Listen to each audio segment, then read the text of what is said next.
સુરતમાંથી વધુ એક નકલી બાબુ પકડાયો છે। ભાઈને આમ તો અસલી આર્મી ઓફિસર બનવું હતું, પણ સપનું પૂરું ન થયું તો નકલી કસ્ટમ અધિકારી બનતા ભેરવાયો। પોલીસે ધરપકડ કરી છે।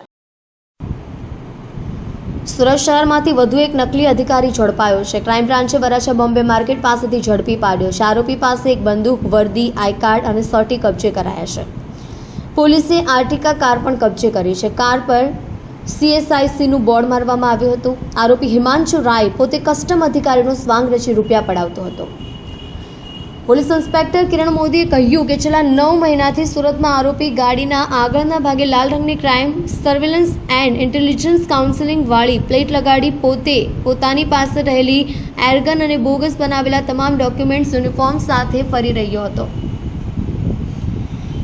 આ તમામ નકલી ડોક્યુમેન્ટ્સનો ઉપયોગ કરી લોકોને પોતે સેલ્સ ટેક્સના સિનિયર ઇન્સ્પેક્ટરની ખોટી ઓળખ આપી ડરાવી ધમકાવી સરકારી કામો આપવાના બહાને પૈસા પડાવી લીધો હતો। સુરત શહેર ક્રાઇમ બ્રાન્ચને એવી બાતમી મળી હતી કે કસ્ટમ ઓફિસર તરીકે ઓળખ આપી અને કોઈ માણસ કસ્ટમની ગાડી લઈને ચીટિંગ કરે છે, એવી બાતમીના આધારે આ ગાડીની વોચ ગોઠવી ગાડી પકડતા એના અંદરથી જે માણસ નીકળ્યો એની પૂછપરછ કરતા એનું નામ હિમાંશુ રમેશભાઈ રાય, જે મૂળ બિહારનો રહેવાસી છે, અહીંયા ઓલપાડ તાલુકાના શાટલા ગામે રહે છે, એવી માહિતીના આધારે એને અહીંયા પકડતા ક્રાઇમબ્રાન્ચની ઓફિસ લાવીને પૂછપરછ કરતા એને અલગ અલગ સરકારી નોકરીઓ આપવાના બહાને ટોટલ ₹12,75,000 ચીટિંગ કરી લોકો પાસેથી પૈસા પડાવી લીધેલા છે।